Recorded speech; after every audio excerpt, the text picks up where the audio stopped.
Cunha deal and the potential Mbeumo deal is part of Manchester United's budget on transfers. Thereafter, to fund further deals and further big deals, it looks likely that they're going to have to sell to bring new players in. I'm not saying that that's going to have to be guaranteed, but it looks like that would be the direction of travel. And it is easier said than done. And Manchester United are the prime example of it in the past few seasons, where they found it so difficult to sell these players. Not just these players, but players that they've had on their books that they don't want on their books anymore. And they've had to try and be creative with certain deals, with loans, with options and obligations, as opposed to this player's performed so well, we can make a profit on them. I can't remember many occasions in the last 10 or 15 years when Manchester United have made profit on some of their players, which is what they're trying to do with these four just now. And it remains Manchester United, completely different scene at this club, isn't it, Tamesh? Jadon Sancho, looking for a way out. Will he? I mean, if everyone has their way, I think Jadon Sancho won't be a Manchester United player come the start of next season. And the team that are really pushing at the moment are Juventus. Now, talks over a potential move from Manchester United to Juventus for Jadon Sancho have been described to me as positive at this stage. However, there is still work to do to find an agreement between clubs, between Juventus and Manchester United, and possibly more significantly between the Jadon Sancho himself and his representatives and Juventus, because of the personal term situation. Now, Juventus are pushing, and there appears to be a willingness from all parties to strike a deal over Jadon Sancho. As far as Juventus are concerned, they are definitely in the market for a winger.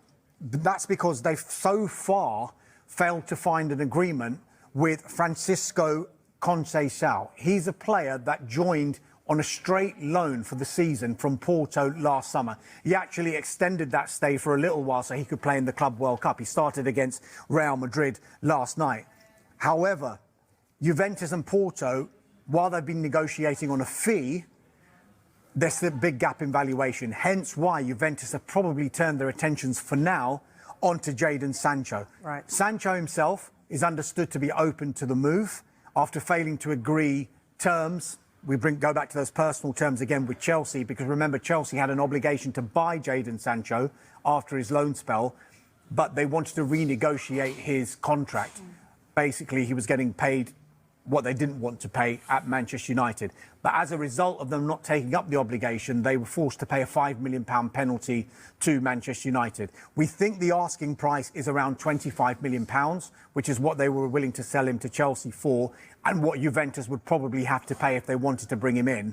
However, given Sancho's wages, I don't think you can fully rule out another loan move. And then Manchester United will have to have some sort of agreement whereby they might have to pay a portion of the wages. Now, sometimes people will say that's not great for Manchester United because it's a player that they own, and yet they're paying somebody else part of the wages to get him off their books and to play for another club. However, there are clever ways that you can still make money, and Manchester United and Jadon Sancho is a prime example, because in his first loan spell from the club, when he went to Borussia Dortmund, United actually made money on his wages. Because at the start of that deal, Manchester United were paying a portion of the wages, but it went up the amount that Borussia Dortmund would have to pay depending on his performance and what Borussia Dortmund did for the rest of that season. Right. He played well. Borussia Dortmund got to the Champions League final, and it got to the point where Dortmund actually paid more than United would have had to have paid had Sancho stayed at the club. OK. It just feels like another loan move is just delaying the inevitable. But, Mark... Well, just to interrupt you there, yeah. It's got to come to a head sooner rather than later. Exactly. He's got a year left on his contract, albeit United do have an option for a further year. OK. And, Mark, there's still quite a few players at Manchester United whose futures are up in the air. When do we get clarity on these things? Well, if someone picks up the phone to Manchester United today, they're going to get quoted one price. If those players are still in the Manchester United building in 6 weeks' time, the price will change. Now, there's potentially, 4 players that could be departing, certainly, in the ones we've been speaking about. Damesh has mentioned Jadon Sancho. The other players there, obviously Marcus Rashford, who has 3 years left on his current contract. Another one of those big hitters who's on big money as well. Big wages. Big wages, which will be a stumbling block for a number of sides. Antony's the other one who had that successful loan spell at Real Betis, but he still has a couple of years left on his Old Trafford deal, and Alejandro Garnacho as well. So I'd imagine out of those four, three of them probably will depart Manchester